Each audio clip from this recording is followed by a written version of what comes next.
Oh boy, am I hungry. I want fries, a hamburger. No, make that 2 fries. You want anything?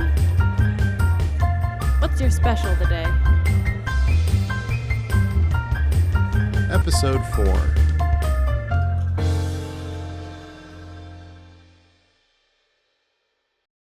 Next question I'd throw out there is, are there any specific codes or regulations that builders frequently overlook or misunderstand? Can we cover that in the time we have? I'll let you go first. Well, so in regards to home building, we're talking about a sewer connection and a water connection. Yep. Seems simple, especially if they've already done the short plat, so they've already got their meters in. Mm-hmm. But what they just forget to get inspections on that. Oh. And they'll throw in their water line. Well, I don't know what they put in for water line. We don't know. Right. We need to know. Mm-hmm. And sewer connections, I think, is where we find the most mistakes, because the city has their engineering, design, and development standards that clearly lay out almost every scenario for a connection, a type of pipe, clean out, placement, how to do it. And that one people struggle with for some reason. Professional plumbers and dirt contractors alike. So, does it seem to be people trying to cut corners, or is it just a lack of understanding? They have their way that they've done it elsewhere maybe, or previously. Maybe they've done it that way for years and it's never been brought up to them. Mm-hmm. And you show them the detail and then it's the first time they've seen it. I see. And it's usually included in their plans depending if it's right. a new home. But some of our side sewer and people upgrading, getting rid of their septic and going to do that. But it's usually stuff that's easily resolved. You were talking about the pre-construction meeting earlier for the public works projects especially, but is that something that if a contractor or homeowner or anyone, you talked about the list of all of the documentation to bring, can they sit down with a plans examiner ahead of time and say, this is the project I'm doing? Can we go through this list and see if there's anything that isn't relevant, or Absolutely anything, like a sewer connection that's, what are the pitfalls that I need to look out for?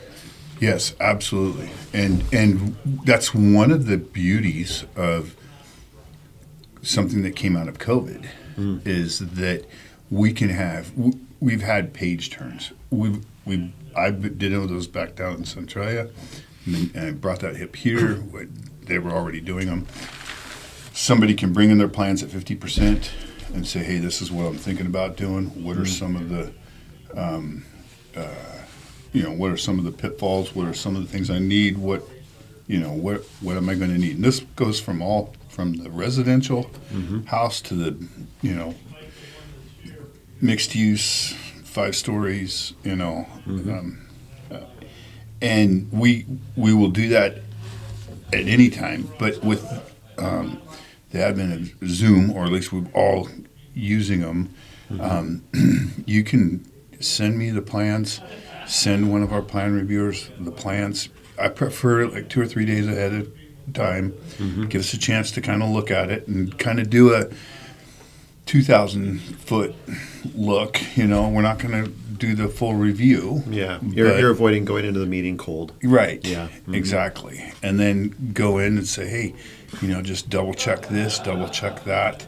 It's always nice if you have the design professional with you there. So if the architect's there, rarely do we ever need an engineer. Usually it's an architect to just make sure some of the life safety, travel distances, and how are you getting through smoke walls and all those kind of variables. But that will expedite once you do turn those in. We'll lay everything out, any questions you have. We also have a program, well, actually Centralia does, and we do as well, where we have a site plan review committee, and It's actually kind of a pre-submission where all the departments, his boss, me, fire, planning department, everybody's, engineering. I mean, one of the engineering plans examiners is there. You come in, once again, you submit it, it's about 2 weeks. You have to give us 2 weeks on that one because they need some time to take a look. Okay, how far is water going down to that location? How far is sewer? Is there going to be an extension? Is there going to be, what? And we come up with notes, and then you're presented with notes that they can get all their development. Typically, that's not for residential. It's kind of for bigger projects. Right. But if you can coming into our office, contacting us, we can do it all through email. We'd be glad to do that individually on a residential side, or an individual additions or ADUs or any of those kind of. Yeah. We'll be glad to. That's good to know. One of the biggest issues that I think builders face is cost overruns and schedule overruns. And it seems like that sort of preliminary review could really lay out some things that potentially would have been missed. You talk about the sewer extension, or I mean that's a lot of money if you didn't have that in mind. Amongst other potentials. So, do you guys charge for that? There is a nominal charge, and this is for the bigger developments, not for the single-family residence, the additions, and that happens every day. Right. That we have project managers from residential builders coming into our office, say, hey, this is what we're looking at. The Joneses really want this bonus room. It's really kind of encroaching to the side setback. What can we do here? And then I'll get somebody from the planning department to say, hey, what's our wiggle room here on our side setback? Right. And then if we turn this into a 1 hour rated wall assembly, can we encroach further onto that? We try to find how we can make this happen. Yeah. So you're looking at it from a problem-solving perspective, not just from it either works or it doesn't. Oh, absolutely. Yeah. Absolutely. We're trying. I want Mrs. Jones to have that addition. I want her to have that bonus room. I'm a big advocate. There's 3 people that are going to make 3 months worth of wages on there. There's a business owner that's, we're keeping America going when we do that. So we're going to try to find a solution. At least that's the way I run my department, the way I try to, I do my best to allow my staff to make those decisions, make those calls. Let's keep things, try to find an answer to yes. Yeah, that's wonderful. How can builders streamline the permit application and approval process to reduce delays and ensure compliance? It kind of seems like we might have covered that pretty well. Yeah. Refer back to 7.5 minutes ago. Are there any emerging trends or changes in building codes that builders should be aware of? Let's talk about the top 37. We can just talk about the top one, and that'll be an hour and a half. At this moment in time, we were proposed to have the 2021 building code come out July 1st of this year, and last Wednesday, has it been a week? No, it's been a week. Sounds about right. Maybe it's been 2. But I think it's been 2 now. Yeah, okay. It goes by quick. State Building Code Council decided to postpone that for 120 days. Mainly focusing on the energy code, which is the energy code is the 31 codes all in one that are really, they're going to be tough to tackle. And there's a lot of different reasons. I don't know all of them. I know that there was a ninth Circuit ruling, I think it was Santa Barbara, talking about They were trying to make everything electric, elimination of gas through the appliances, I believe. I'm not an expert in this. I just know that there's a lot of attorneys involved. I think there's a state action also with BIAW and the State Building Code Council. So it leaves guys like me not really sure what to do. So we're just kind of on hold right now. Right. We're trying to learn as much as we can. This whole code cycle has been backwards. This has been one of the most difficult, well, it has been by far the most difficult code cycles we've ever gone through.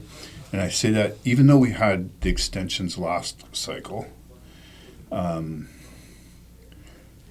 State Building Code Council, the state, gave us a lot of opportunities and resources to learn the code.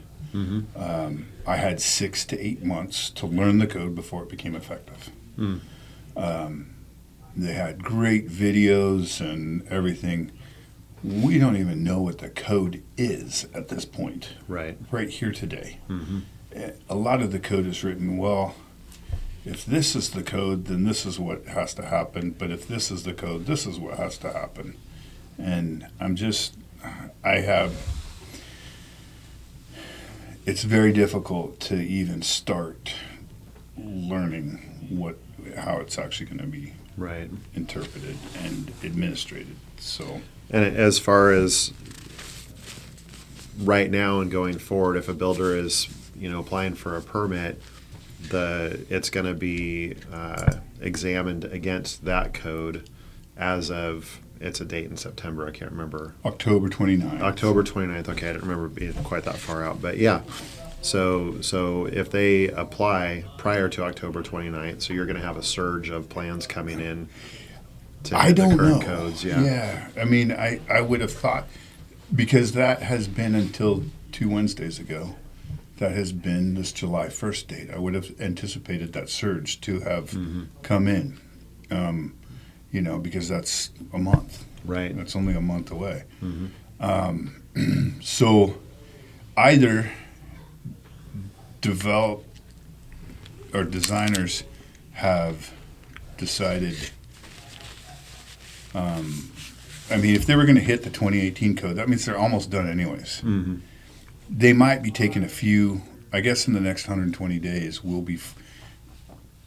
those will be pumped in, but they may have been only 80% for that July 1st date. Right. Now they can be 100% and say they're August 1st, because now they got another 30 days that they can, finish up the details that they want to do. Right. So I don't know that it's going to change where the push was always going to be there, always has been there. It's just changed a little bit in dates. So I think it'll actually be nicer because now those will kind of trickle in the next 3 months. Right. With what you do know about the upcoming codes, is there a particular aspect of the new energy code that seems like it's going to be the most challenging, or can you think of any areas within the code that there are opportunities for the builders to capitalize on? It seems on the residential side, I'm not an expert on that. I look more at the commercial side, but it seems like on the residential side, the continuous insulation question is going to be the biggest. You are probably dealing with the insulation, the attic insulation question. Those are probably the biggest challenges. It's a whole new way of building. Right. I haven't even tackled it in my head of what would I do if I had to add an extra, 1.5 inches or whatever to my wall thickness. Right. That's a lot of little details that I haven't even figured out. Right. I haven't had to figure it out. Yeah. So I don't. Well, we do wall panels as well, and so we're kind of curious how that thermal bridging is going to be dealt with, and there are systems out there, the Zip, for instance, has the insulated panels, but we haven't seen any of those come in on designs yet, so we're kind of curious to see how that's going to work. Yeah. I was talking with a builder the other day about using staggered stud walls to break. But in the research that he had done, the top and bottom plates being solid and continuous was going to be a deal breaker on that. So very, very interesting. It's the code is requiring it's very stringent about that thermal bridging. Yeah. Okay. Let's see. This is kind of an interesting one here. What advice do you have for builders to ensure their projects meet safety standards without compromising efficiency? Is that one that you think we could even touch on? No. I don't have jurisdiction over OSHA, L&I. If you mean that kind of safety.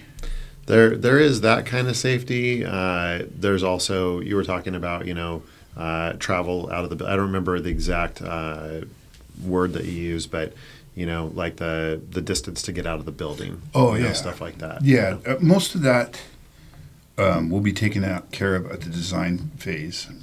So when as far as the contractors, actually, maybe you should repeat the question. I'll repeat it again, and if this just isn't a good question, Ryan, will you make a note of what time point we're at? We can just cut it out, so no big deal there.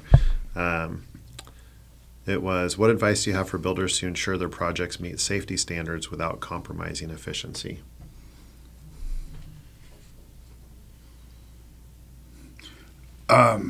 Yeah, I guess probably the biggest informants is have one dedicated person that's educated on firewalls, and I'm talking about the building performance. Yeah. And because there's so much in a building performance and things that go to the code that, if I was a builder and I had a team of 6, framers or whatever, I'd have one person really educated well on what are the requirements. It's going to help in multiple ways. A lot of your fire and smoke barriers really are eliminating the transference of air, which is also helping in the energy code.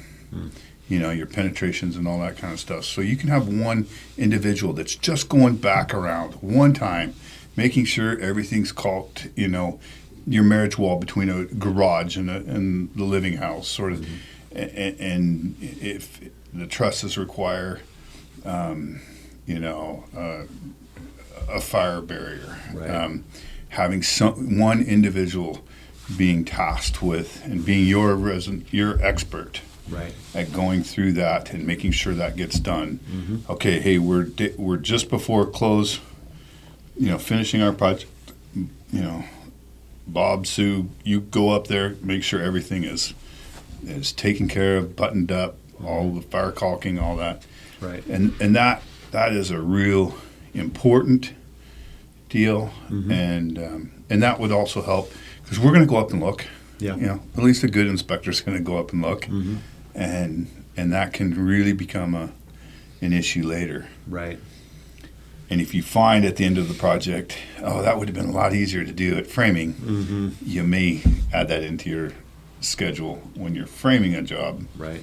and taking care of that at a different, more opportune time. Yeah. So not only are you gaining the efficiency of having one person who gets good at it, they're knowledgeable at it, they repeat it, so they're faster at getting it done, but you're going to avoid delays down the road in trying to fix that and potentially take more hours than it would have in the first place. Exactly.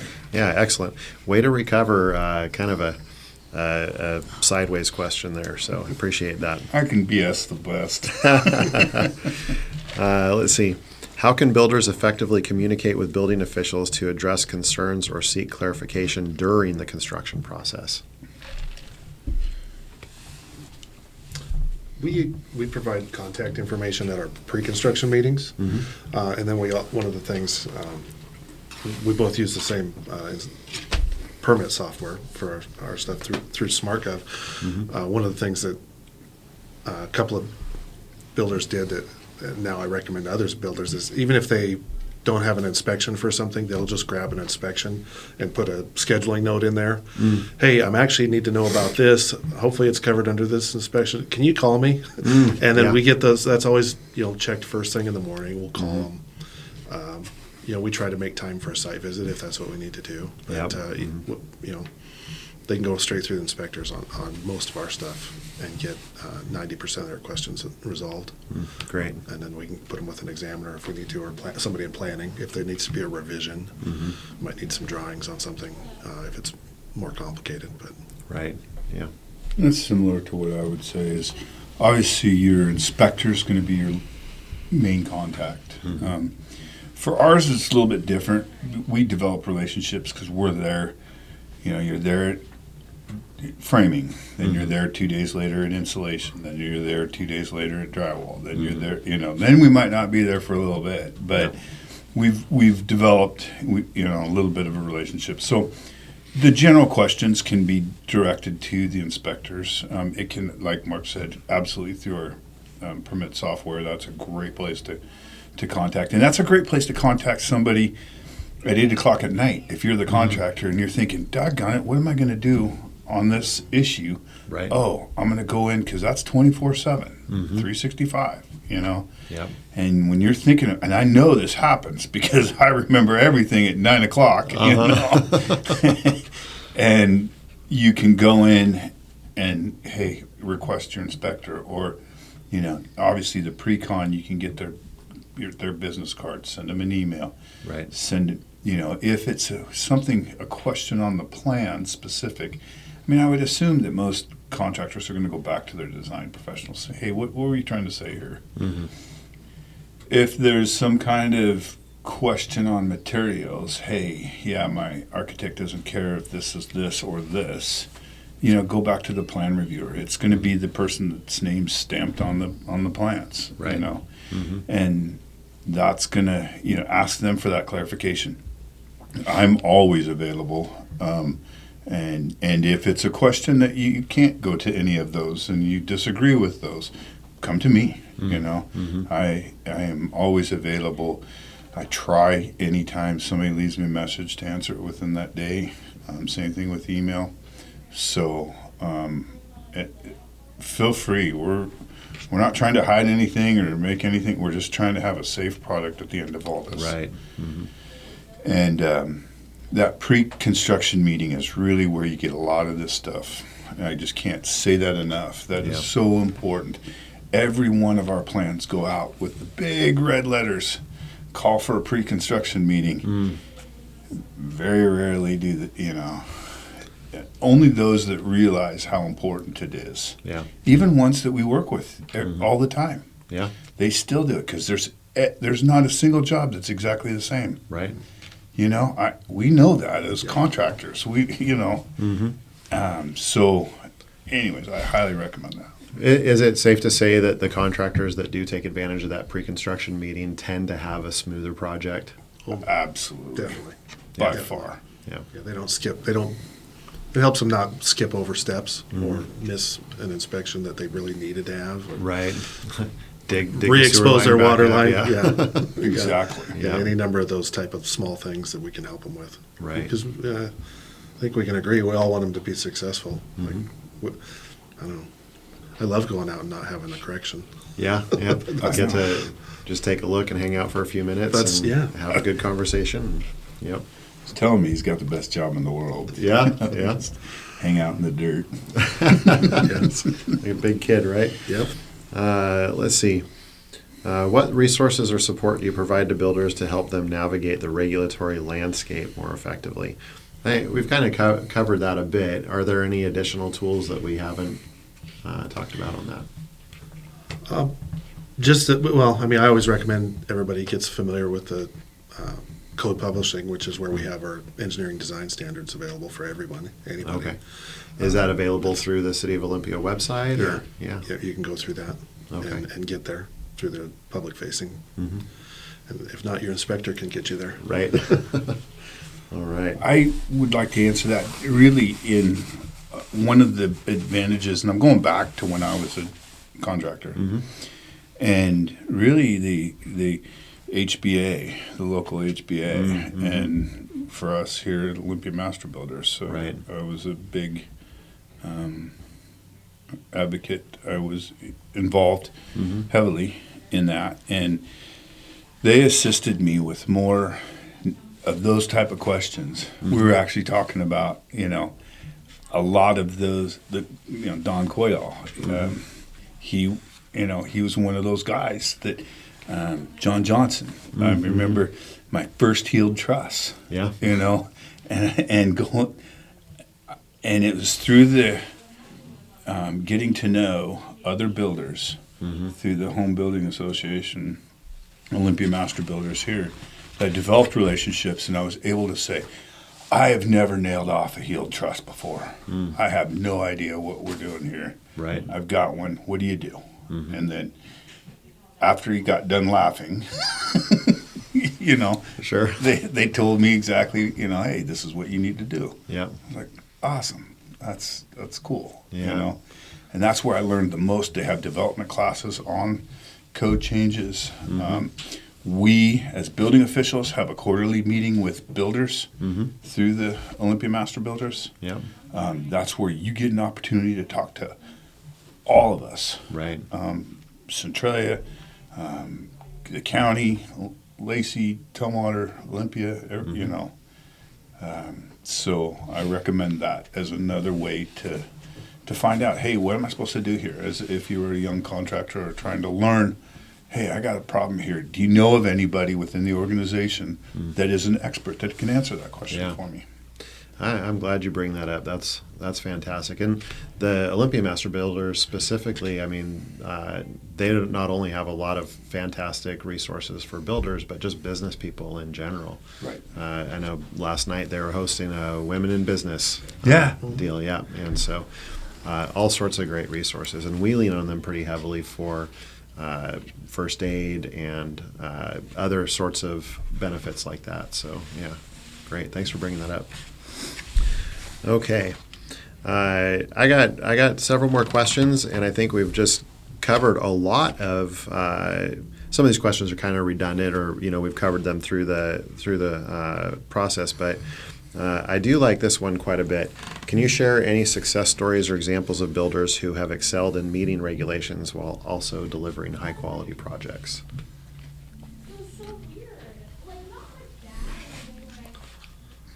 You don't have to name them by name, but maybe talk about the process and how they got from the pre-con to the finished product. Kind of like the golden child of... Project out on Franz Anderson, where we just solved the problem. He's always been very proactive, takes advantage of the pre-con. I don't know how we want to frame it. Pardon? I don't know how we want to say it, but... Yeah. It kind of goes to our previous conversations. Yeah. I would be 3 times a better contractor if I was to go back out contracting, because I was lazier than I would have liked me to be. Right.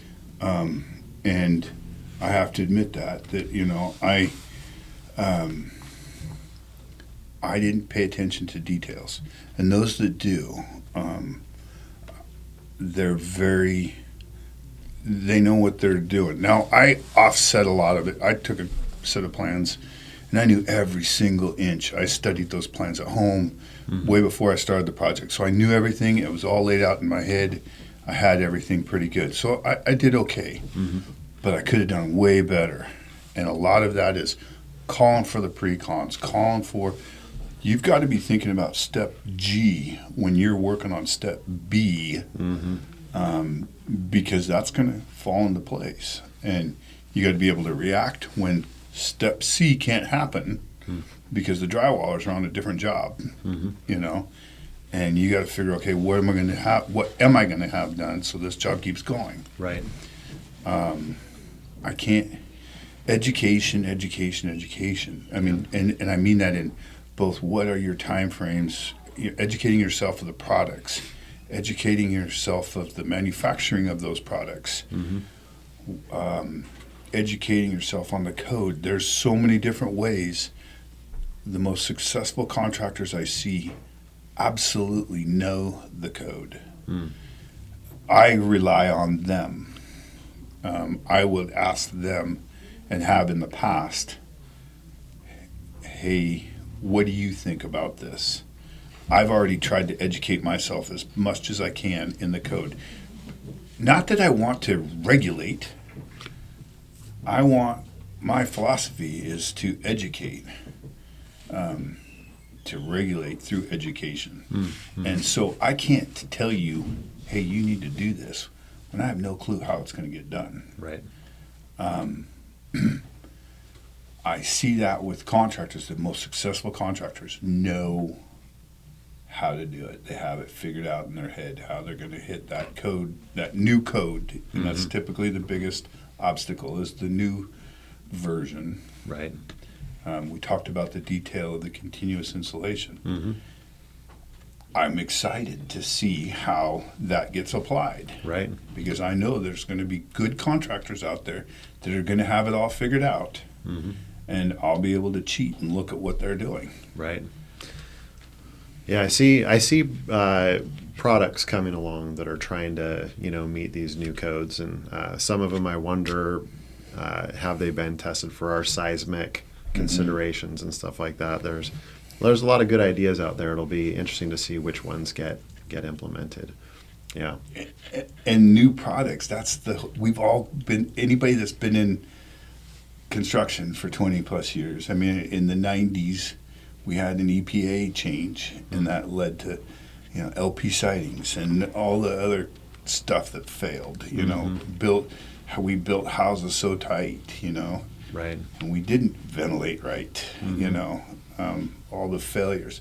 So you're right. I'm very apprehensive. This continuous installation makes me very nervous. Where's the dew point? Where's the Talking about building a building tight, huh? exactly? Yeah. And how siding's going to get applied.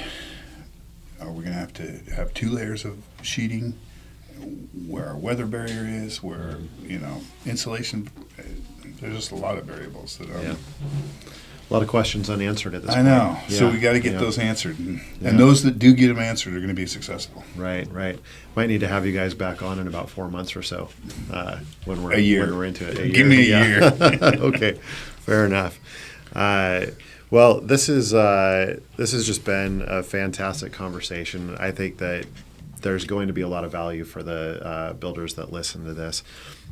Maybe if I was to sum it all up, the moral of the story would be prepare well in advance, communicate, take advantage of the resources that you guys have available. I see out in the field kind of an adversarial mindset a lot of times, and it sounds like that's the opposite of what you're searching for with the relationships that you have with the builders. So hopefully some people take that to heart, and it ends up benefiting you guys as well as those builders. So are there any other questions that, there's got to be questions that I didn't ask, or you guys didn't ask each other, or Eric got to ask you a question, Mark. What about the other direction? You don't have to. I don't know. We talk all the time. I would like to just state, some basic things we've talked about a little bit is we need to really get involved in getting younger people into the trades. I'm a big fan of that as well. One of the disadvantages of my position now is I'm unable to work as much as I have in the past. I worked down in Centralia pretty extensively with their high school program, and but we just, like you said, there's just such opportunity. I knew a kid. I can't get in trouble now, but he was a kid that he was the nephew of an employee of mine. Okay. And he just kept showing up every Saturday morning. Come on, let me go work with you this weekend. Let me go work with you this 11-year-old kid. And I remember he had just got his driver's license, and I told one of my foremen, I said, "Hey, you see that kid right there?" He goes, "Yeah." He goes, "He's the longest employee I've had."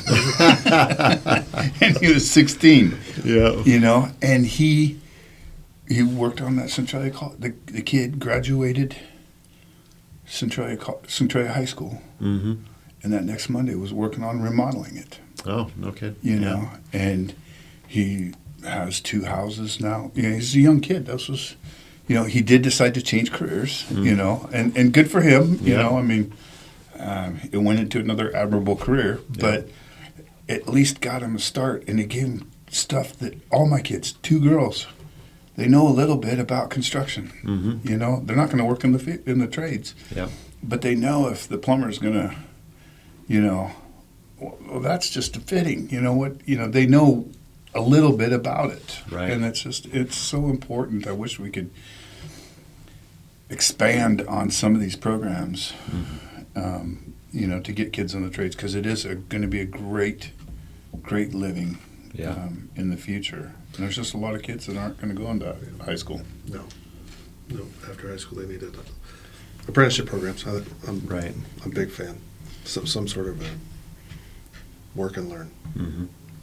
I'm encouraged by some of the stuff that I see. I mean, it's I suppose I'd say better late than never, but it does seem like, you know, more and more of the schools are taking advantage. We've got Newmarket locally. Is it Capitol High School has a program as well. It's not specifically construction related, but definitely, you know, trades friendly. Other schools as well, but there are some trade opportunities. It'd be good to see more come available. And then, like you mentioned, the apprenticeship programs.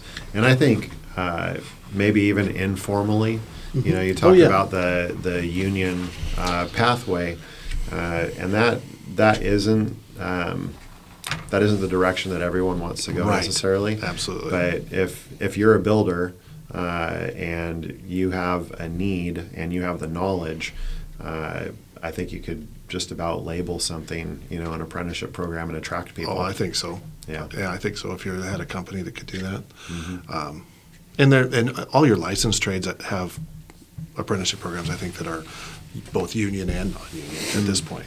So plumbing and electrical have pathways through that process. But anyway, Fantastic. Yeah. Well, are there any questions that you guys want to ask me?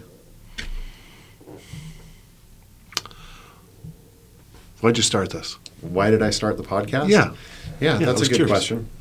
So, I'm a fan of podcasts. I drive around and I listen to them, and I've learned so much.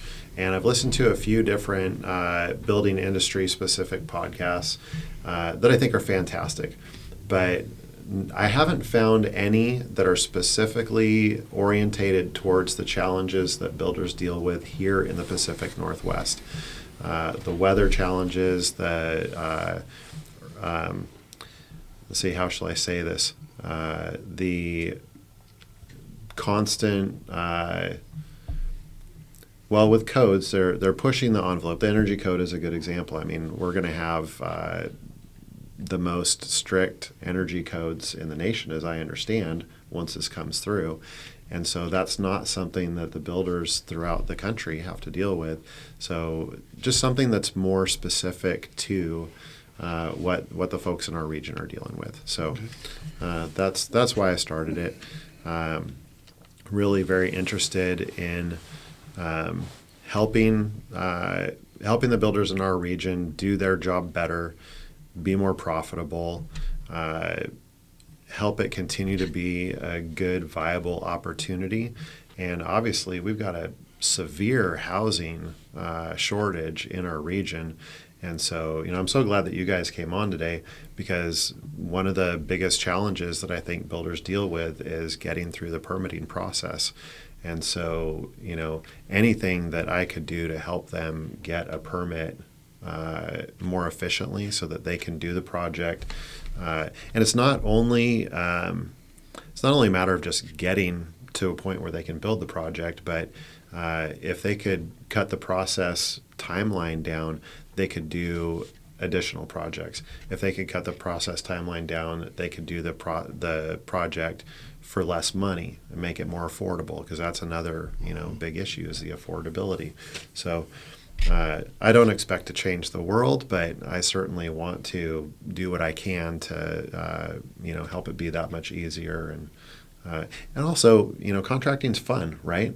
I mean, it's challenging, no doubt. There's days when it's not fun, but this industry overall, what a great sense of accomplishment. You're, providing housing, you're providing a place to get an education, a place for the sewage to go. We don't want that just hanging out in one place, right? So it's a very rewarding industry to be in. And so, I just want to benefit that greater community. Yeah, thanks for asking that. Yeah. Now, understand too, though, and here's the big thing that is difficult, is land use. Mm-hmm. Getting through land use is completely, I get roped into, my building permit took 6 months. No, your building permit took 3 weeks. Your land use, getting through the planning and the zoning and all that, that's, that. So if they start that process, knowing that that's going to be this, your building permit's going to be available and approved way sooner than the land use. The sooner you can start the land use process, depending on what you're doing and what is going on, that actually will expedite. I mean, you could be doing that while you're finishing up your previous project and getting it through that process, working on a little bit a day. Yeah. And getting it through there, so then there's not this big lag. Right. That's a great point to bring up because, as a layperson, as far as the overall process goes, I'd be likely to, have a set of plans drawn and go in. And you probably have this happen where I own this lot. Here's my set of plans. I'd like a permit. And then I'm going to find out at that point that there's this other process that I need to go through. Now, are there similar resources available for builders to use as far as the land use concerns go? Yes, to a degree. I always, and I learned this very early in my career, that was the very first thing I ever did. When at the conception of somebody coming to me and say, hey, I'm thinking about doing this, I would go to the local planning department. I called him the gatekeeper, and start there. Everything else is easy. Start there, find out what the requirements are, what I'm going to need to do, finding out my sewer, water connections, finding out, is it available, is it not, what am I going to do? And then I, start that process as soon as possible. Even if you do it as a contractor. Back then, I had to do it and not get paid for it. I was just hunting this down. I think nowadays you may be able to get paid for it. Right. Saying, hey, I need a $2,000 deposit just to hunt down this information. You will be left with this information whether you go with me or not. Right. I think there's a market for that nowadays. That actually brings up a good point. I'm sorry I didn't write it down, but I'm glad that you brought this up. So we have at least one local permit assistance company, and I do kind of intend to reach out to them, but I'm not going to mention their name because I don't have a relationship with them yet. But what's your experience with resources, private entities that are helping contractors, homeowners, that sort of thing, just navigate these waters? I think it's smart. It just depends, I guess. I mean, it's just like having anything else. Yes, it's going to cost more money, but it's going to be less headaches. I'm hiring somebody else to take care of that portion of this project. Right. Is that valuable? Yes. Depending on how much they cost, you got to weigh that. Each individual project has to weigh that out. I've dealt with those type of companies. I've never hired one. A lot of times they're extremely valuable, especially in larger jurisdictions. You almost have to have somebody to sit in line, unless you've got weeks to spend to sit in line and wait. Right. That's all they do. Yep. Is sit to, put their permit in, or to ask those questions. Yeah. So I see the need for it. I don't oppose anything like that. It's nice for us because it's always nice talking to professionals that are used to everything that we're talking about. Right. It makes that conversation quick and easy, and versus the explanation of, not that we won't help the homeowner doing the one-off project, but if they're an accountant and they're talking building, it's different terminology. Sure. You have to explain the terminology. Yeah. It makes for a longer conversation. Anyways, I don't oppose it. It's up to the homeowners, definitely. Right. It kind of goes back to the deal, though. It might be smoother process, but cost more. Yeah, you might kind of like having the plans drawn well to start out Exactly. with. You're putting some capital in up front, and likely the savings are going to be there as the project rolls through. Yeah. Okay.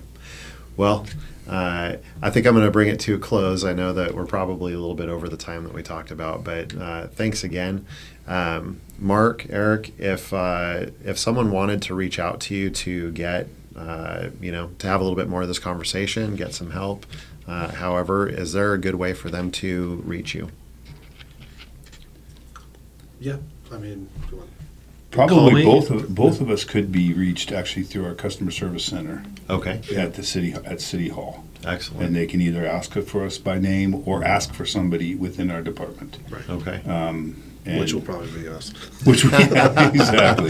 Exactly. All our customer service staff is versed in both our, actually quite a lot more, Okay. and they can help some very basic.